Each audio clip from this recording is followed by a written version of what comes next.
Hello and welcome back to Rule the Game. In this video I'm going to show you how to play Bomb Busters! Game of the Year 2025 in Germany, also known as Spiel des Jahres. This is a cooperative game by Hisashi Hayashi. This is for 2 to 5 players, lasts about 20 to 40 minutes, and it's recommended starting at age 10.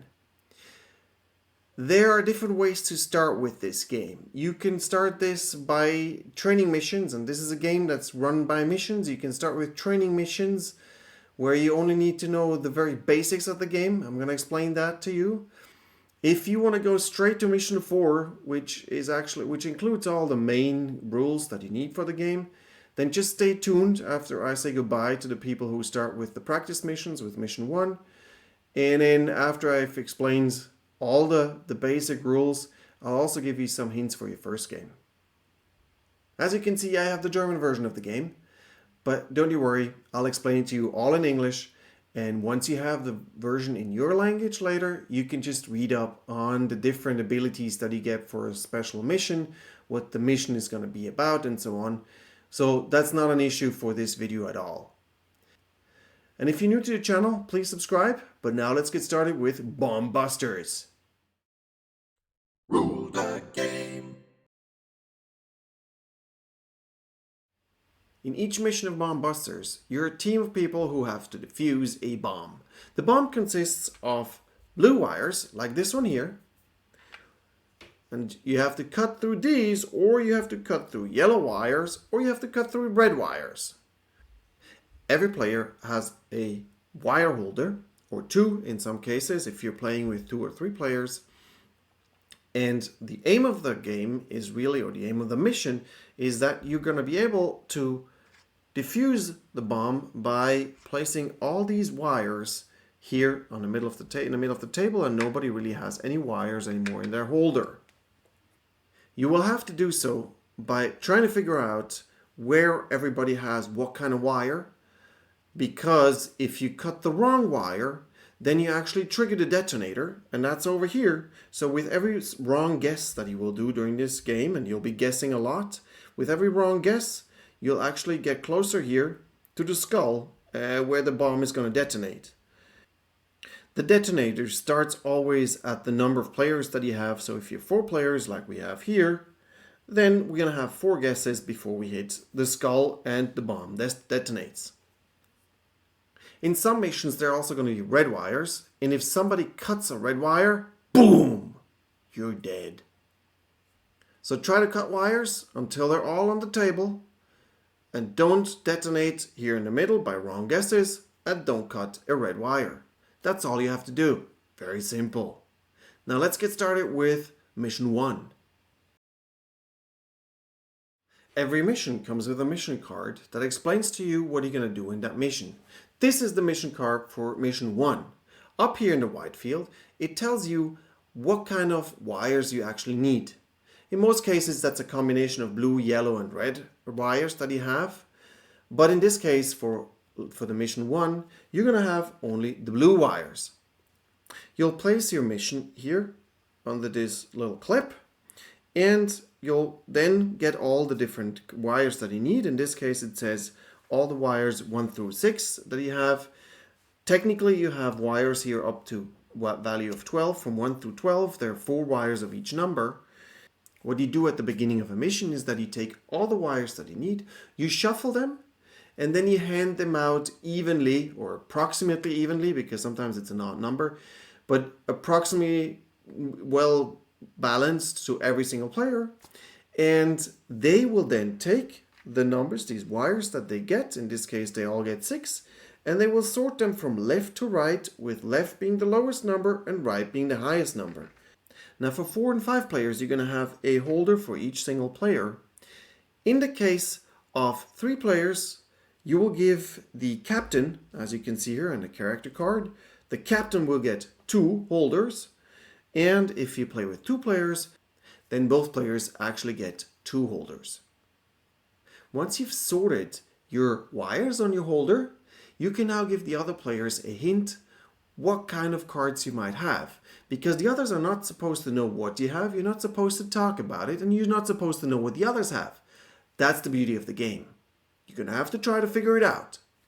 So what we can do is here in the middle, you're going to have all these markers, these info markers. And I now get to place one of these info markers on the backside of one of these wires. And you see here I placed a 4 because on this side I actually have a 4. This is the 4 wire. And the same over here where I placed a 2, and because this is a 2 wire. Now we start our mission, and now it's turn-based. And we're going to start with the captain. The captain gets to go first, and the captain now has 2 options. It's called a dual cut or a solo cut. We're going to show you first the duo cut. The duo cut works that the captain can point at any player's wires and guess what number the wire is. So the captain gets started. The captain already knows that this is a 5, and the captain also has a 5 himself. Now, what they can do is they can say, hey, this is a 5, and I have a 5, and so both of them pull out their 5s and place them in front of themselves. Again, you as the active player, you also need to have the number that you're guessing. You can't just say you want to have a 3 if you don't have a 3 over here. And as you can see, this one doesn't have a 3. So they couldn't say 3 to anybody. But the 5 they had, so they can do this. So this is a duo cut. What would have happened if this player here, the captain, had said, hey, you over here, I'm pretty sure that this is a 6. Oh no, this is not a 6, it's a 5. Well, we just had a bad guess. What that means is that the detonator will now go down by 1. We're getting closer to detonating. But luckily, because we did a wrong guess, we now get another info marker so that we know what this might be. And we put that here. So now the next player knows that this is a 5. This is how you do the duo cut. The solo cut is much easier. The solo cut just means if you have the only remaining wires of a certain number, you get to play them right away. Now this can be 2 different ways. It can be that I have all 4 of one number. For example, this player here has all the 3s. In this case, they can just take all the 3s and put them out. Or let's say that the 2s have already been played. We've already guessed them. Now this player, when it's their turn, they can also take the 2 2s that they have left, because those are the only remaining 2s in the game, and they can put them out also. This is the solo cut.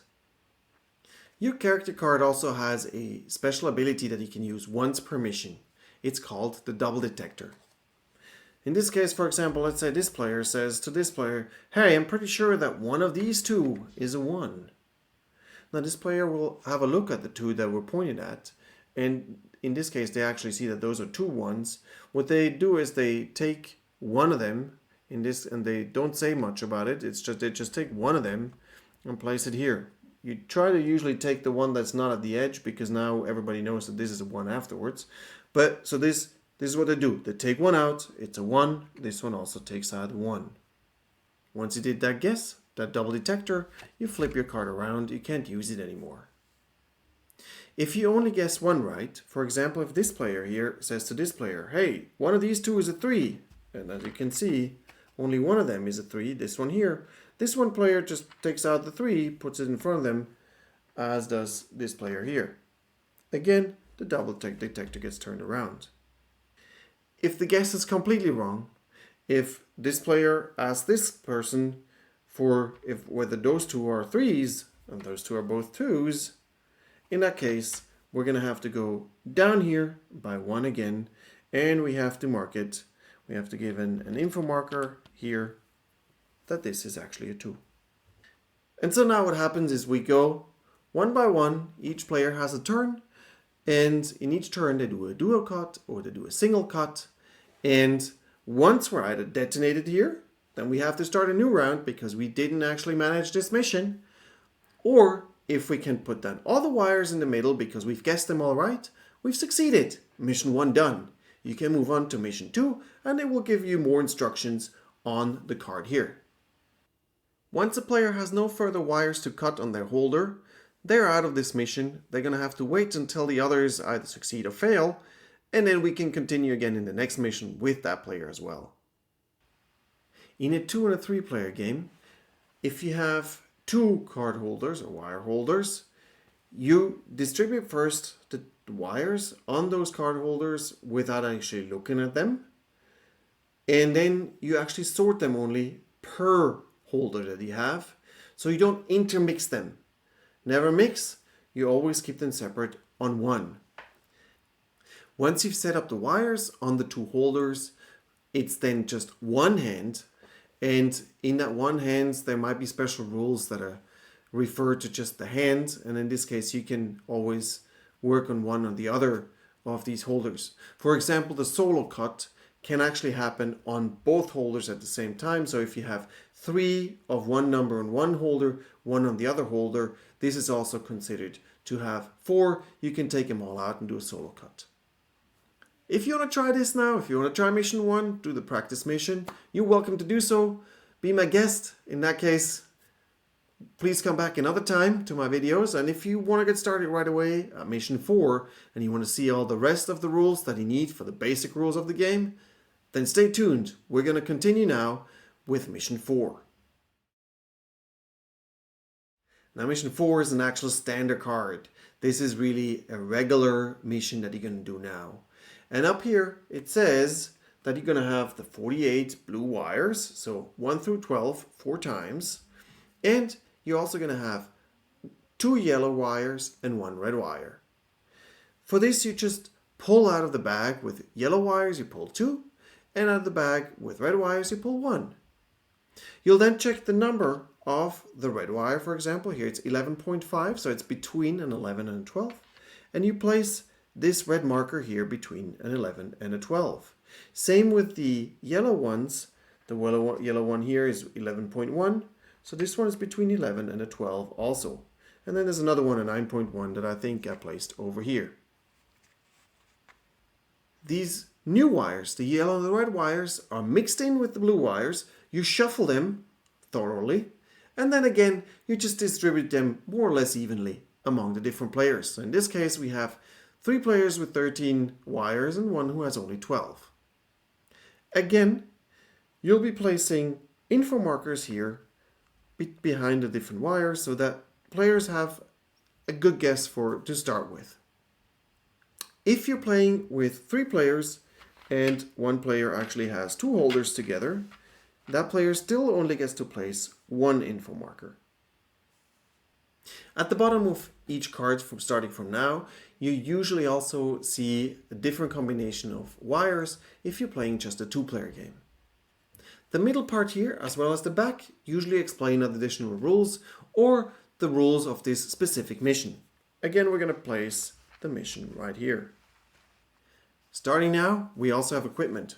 Equipment is placed up here, and what we do is we cover here the green check mark with them. You have as many equipments as you have people playing. And now we can get started with this mission. The rule for the blue wires is the same as it was before. You can either do dual cuts, where you cut somebody else's wire plus your wire by calling out a number for that other wire that the other player has. Or you do a solo cut if you have 4 of one number or if you have 2 of one number.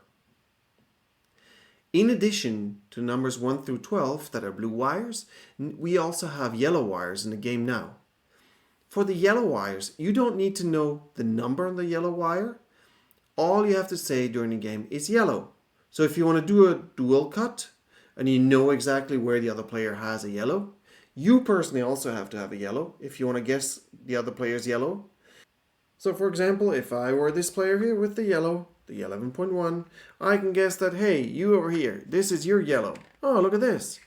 We got it right. We take him out. Again, remember that you're not going to point at the red wire. If you point at the red wire, then the game's over. Boom! You're dead.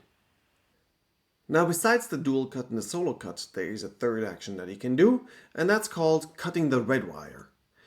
And what that means is that when you as a player only have a red wire left, all the other blue and yellow wires are gone, in that case, your action can be that you just Take out the red wire and put it on the table. It is safe to do so and it will not cause your death in this mission. Now there are a few things that I haven't explained to you and they're usually on the main board. For example, the equipment up here. The equipment is locked until you unlock it. You can unlock it here, for example, if 2 2s are out in a game. So if these 2 2s have been guessed, we can then unlock this and now the walkie-talkies can be used anytime, it says here. Or you see in some cases it says at the beginning of your turn or during your turn. That's what you can do at that point. But you can only use any equipment once, and you can only use it once you unlocked it, which is again once the first 2 of this number are out. Once you've used this ability, you flip it around and it's now not useful anymore. Please be aware that using an equipment is not considered to be an action, so you can use an equipment and afterwards still do a dual cut, solo cut, or even a red wire cutting. You also always know where the yellows and the reds are in the order, so that you can guess where you should pay attention, where you shouldn't. But you'll see later on, for example, in mission 5, here it says in the preparation, you will pick 3 yellow wires from the bag, you shuffle them all, you keep only 2 and you put 1 back. But before you put it back, have a look at all the different yellow wires and then you already mark them here with a question mark before you put 1 randomly back in the bag. That's why there's a question mark here, because we now know we have 2 yellow ones, but we don't know which numbers we have. And that's the tricky thing that you have with these missions.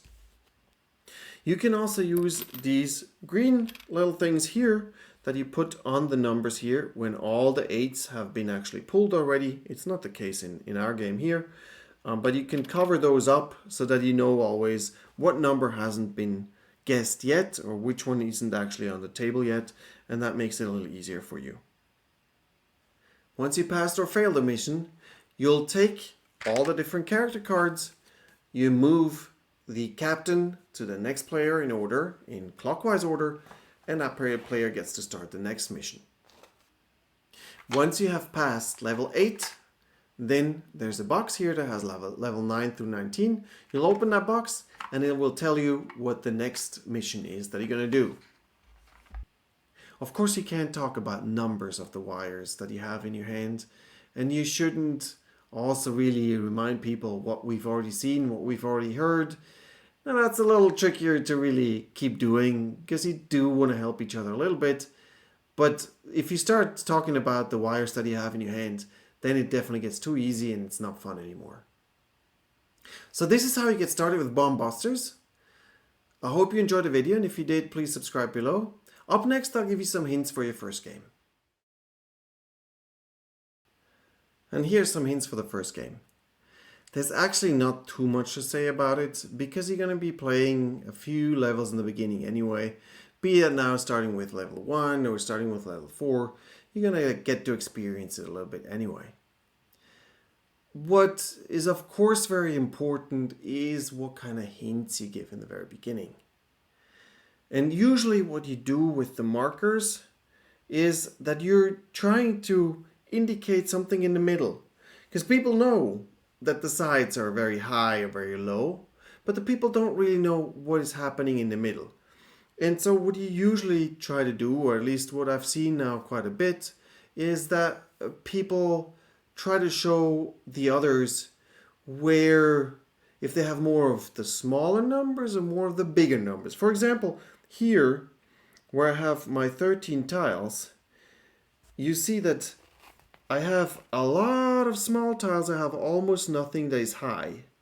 And that's why I marked here the 8, because that means that up to here, I have a whole lot of numbers, but then there's not much left. And so for everybody else, they know that they probably shouldn't ask me much about the high numbers because there's not much to have here.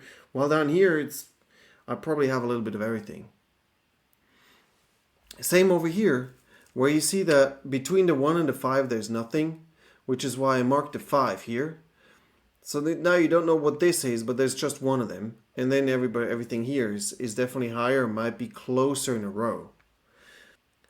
You will notice that for many people, what happens often is also that, especially if you start with the first few levels, you think, oh, this is not so difficult. I can just guess a little bit because I have a few guesses that I can go wrong anyway. And I don't recommend that. Because once you start doing this, you do this all the time, and then you're going to be dead before you know it. Remember, you have a dull detector. You have one of those. Use it. Don't just start guessing around. Just use that thing. And you're going to have equipment in the middle too, starting at level 4. You're going to have equipment. Use that equipment too. It doesn't give you bonus points if you don't use the equipment at the end of the mission. Don't just start guessing around. This is not a guessing game. Well, sometimes it is. But most of the time it isn't. This is a deduction game. So have fun with bomb busters. Solve all the 66 missions that you have. And if you like the video, please subscribe below. And I'm looking forward to seeing you back here on this channel.